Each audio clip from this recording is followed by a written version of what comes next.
Cette présentation a pour ambition de mettre en lumière certaines ressources naturelles dont recèle notre pays, le Congo-Brazzaville. Elle dégage ensuite les applications industrielles qui en découlent, en faisant apparaître des spécialisations par région en fonction des ressources minières locales. Après avoir abordé les applications industrielles possibles à mettre en place, les spécialisations industrielles par région, nous proposerons une mise à jour de notre système d'éducation nationale en l'adaptant aux besoins en compétences qui en ressortent ainsi qu'aux ressources naturelles disponibles. La cartographie des ressources minières que nous allons vous proposer a été possible grâce à 2 documents. Un premier intitulé République du Congo, revue du secteur minier.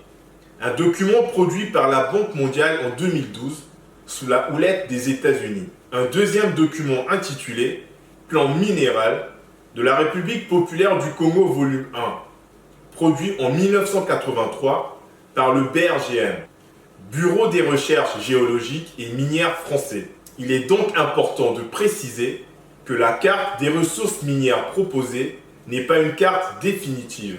En effet, elle n'est qu'une photo combinant à 2 moments donnés, 1983 et 2012, les ressources naturelles à travers lesquelles notre pays s'est révélé. En fonction des avancées technologiques et des méthodes de recherche, il n'est pas exclu de trouver de nouveaux gisements, d'où l'importance de mettre en place une stratégie de veille dans le sondage de notre sous-sol et dans l'acquisition de nouvelles données géologiques. Dans cette partie, nous nous intéresserons sur la carte des départements du Congo, de la carte de ces minerais, enfin, des différentes applications industrielles possibles.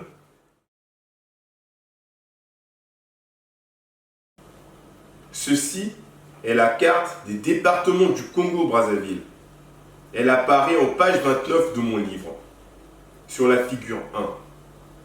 On peut distinguer dans le nord les départements de la Likwala, la Sanga, la cuvette ouest et la cuvette.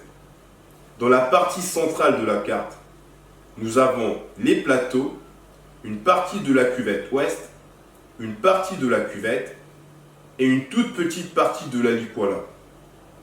Dans le sud, nous avons une partie des plateaux et enfin l'entièreté des départements suivants, le Poul, la Lekumu, le Nyari, la Bwenza et le Kwilu. Ainsi, nous avons pu classifier dans la mesure des données que nous disposons les minerais selon leur localisation. La Likwala, diamant, la Sanga, fer, uranium, or, manganèse, cuivre, nickel cobalt, titane, diamant, fer rubané, étain, cérium, lantane, thorium, nobium tantalite, platine, sulfure de nickel. Cuvette ouest, fer, uranium, or, chrome, diamant. Poule, or, plomb, cuivre, zinc, diamant, uranium. Lekumu, nobium tantal, fer, bauxite, nickel, diamant, uranium, fer rubané, manganèse, titane, étain, cérium, lantane, thorium, platine, sulfure de nickel, nobium tantal. Département du Nyari. Étain, colombo-tantalite, uranium, cuivre, plomb, wolfram, fer, diamant, coltan, bauxite, or, nobium tantal. Gallium, manganèse, argent, nickel, cobalt, germanium, des minerais du tantal, du lithium, du molybdène, du beryllium, du nobium, de l'arsenic.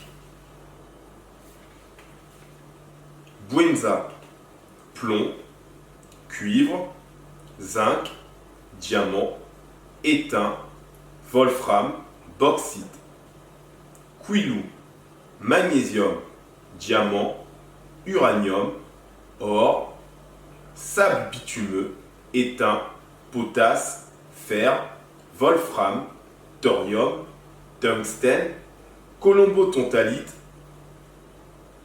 ilménite, zircon, rutile, barytine, phosphate et calcaire. Nous avons voulu porter notre attention sur les mines de fer du Congo-Brazzaville, notamment à Zanaga, dans la Lekumu, avec un gisement de l'ordre de 4 milliards de tonnes. À Avima, dans la Sangha, 690 millions de tonnes. À Nabemba, dans la Sangha, 4,5 millions de tonnes. À Mayoko, dans l'Unyari, 35 millions de tonnes. À Badondo, dans la Sangha, entre 3,1 et 6 milliards de tonnes. On peut donc classer les minerais dont nous disposons en 8 grandes catégories, à savoir des métaux stratégiques, dont le titane, l'étain, le tungstène, le niobium, le tantal, le coltan, le manganèse, le cobalt, le nickel et le platine. Des terres rares monazite, car composées de cérium, du lantane et du thorium, notamment à Wesso. Des métaux ferreux et non ferreux, tels que le fer, le cuivre, le zinc, le plomb, le fer rubané. Des combustibles solides, tels que l'uranium, la tourbe et les schistes bitumeux. Des minéraux industriels, tels que la barytine, la potasse, le phosphate et le calcaire pour la fabrication du ciment. Des éléments nobles, tels que l'or et l'argent. Des pierres précieuses et des minéraux lourds, à savoir diamant, ilménite, rutile, zircon, monazite et d'autres minerais, à savoir bauxite, sulfure de nickel, plomb-zinc, wolfram, germanium, molybdène, beryllium, beryllium, gallium, magnésium et arsenic.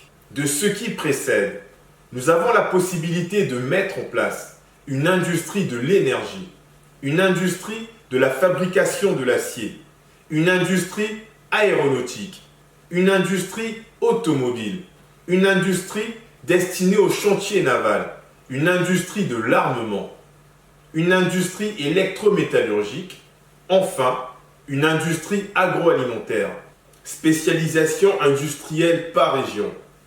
Nous pouvons donc répartir notre sol en zones économiques, à savoir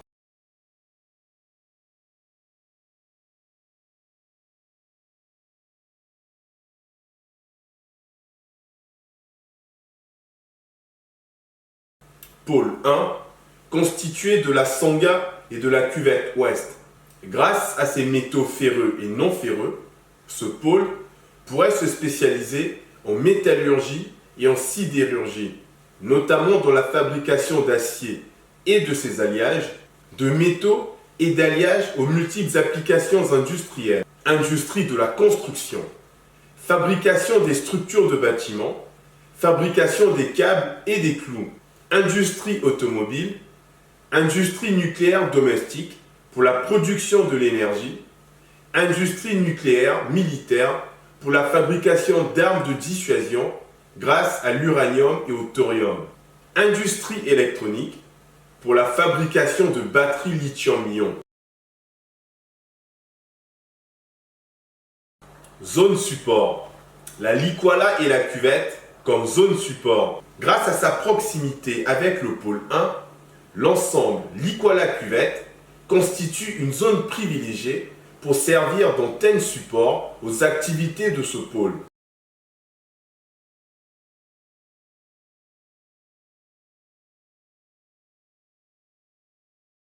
Pôle 2, Poul, Lekumu, Bwenza. Grâce à l'or présent dans cette zone économique, ce pôle servira à l'extraction et à la fabrication de lingots d'or sous-jacents de notre future monnaie souveraine.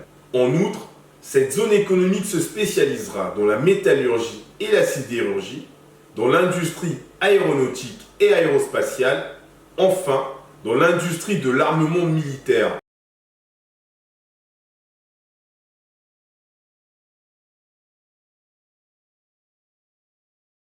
Pôle 3, Kwilu-Nyari. Les industries à y mettre en place sont une industrie de la métallurgie et de la sidérurgie, une industrie destinée aux chantiers navals grâce à la façade atlantique, une industrie pharmaceutique, enfin une industrie de l'agroalimentaire.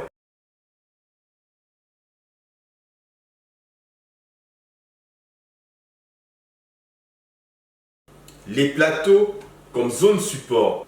En plus d'être une zone spécialisée dans la tech et les télécoms, les plateaux serviront de zone support aux activités économiques du pôle 3. De plus, le Congo devra mettre en place, dans chacun de ces pôles, des entreprises congolaises spécialisées dans l'extraction minière afin d'avoir une maîtrise de ses ressources en termes de quantité extraite et de revenus générés. Il devra pour cela favoriser des coopérations avec transfert de compétences, autrement dit des projets clés en main, avec les meilleures entreprises internationales spécialisées dans l'extraction minière. De plus, l'industrie congolaise devra être détenue dans sa majorité par des capitaux congolais, afin que la plus grande partie de la richesse créée profite aux Congolais et reste sur le sol congolais. En ce qui concerne l'énergie nécessaire pour faire fonctionner notre économie, nous ferons le choix de l'énergie hydraulique par la construction de barrages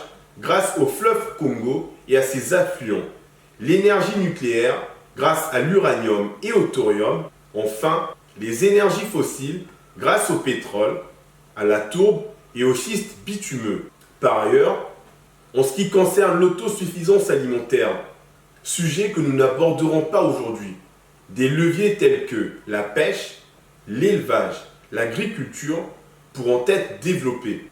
Le système d'éducation nationale. Nous rappelons que le but de ce livre est de permettre l'exécution de notre mission commune, que nous rappelons une fois de plus en ces termes. Relever le Congo, le bâtir et l'affermir afin d'apporter la prospérité commune.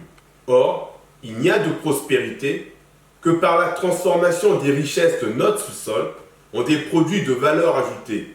C'est ce qu'on appelle la création de valeur économique. Nous avons précédemment vu que pour y parvenir, nous projetons d'organiser notre territoire en des pôles d'activité industrielle spécialisés. Aussi, afin de disposer d'une main-d'œuvre hautement qualifiée pour travailler dans chacun de ces domaines, il est nécessaire de réformer notre système d'éducation nationale afin de répondre aux besoins identifiés. Nous devons donc abondamment investir dans les trois dimensions de l'être, que sont l'esprit, l'âme et le monde matériel. Dans le domaine de l'esprit, nous devrons mettre en place des enseignements qui permettront aux Congolais d'être restaurés dans leur esprit. Des enseignements qui permettront de renouveler leur intelligence et leur état d'esprit, afin qu'ils réapprennent à marcher vaillamment dans la victoire avec une ferme assurance, avec persévérance, résilience et espérance, afin de chasser loin d'eux l'esprit de défaite, le dépit, le découragement et la désolation. Dans le domaine de l'âme, l'âme étant le centre de notre volonté propre, de notre intellect et de nos émotions, nous projetons de mettre en place des formations qualifiantes à travers 11 universités de haut niveau. Chacun de ces pôles industriels devront avoir sur leur territoire chacune de ces 11 universités. Ces universités sont les suivantes, je cite. Une université des hautes sciences militaires, une université généraliste avec tous les enseignements classiques, une université de haut niveau spécialisée dans les sciences administratives, politiques et diplomatiques, une université de haut niveau spécialisée dans l'exploitation des mines, une université de haut niveau dans la construction d'infrastructures et de génie civil, une université de haut niveau dans l'économie et la finance, une université de haut niveau spécialisée en médecine et en pharmacie, une université de haut niveau en informatique, une université de haut niveau en droit public, droit privé et droit des affaires, une université de haut niveau spécialement dédiée à l'enseignement et à la formation entrepreneuriale. Une université de haut niveau spécialisée dans l'agriculture, la pêche et l'élevage.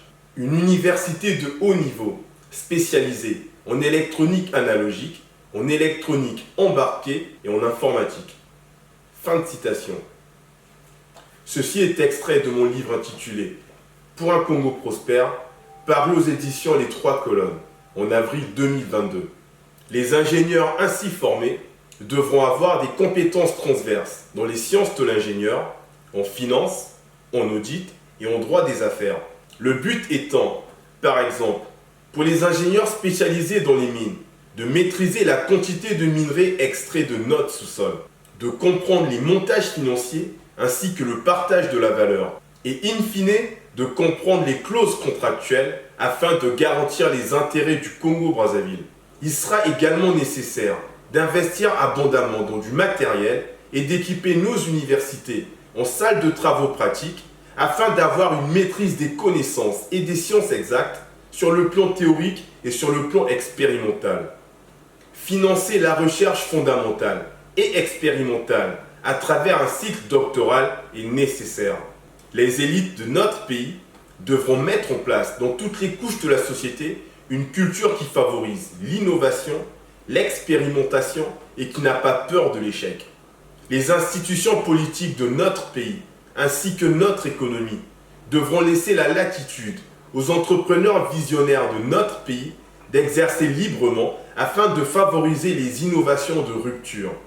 La possibilité de briser les monopoles archaïques ancrés dans les hiérarchies sociales, la libre entreprise et l'égalité des chances feront le succès de nos initiatives.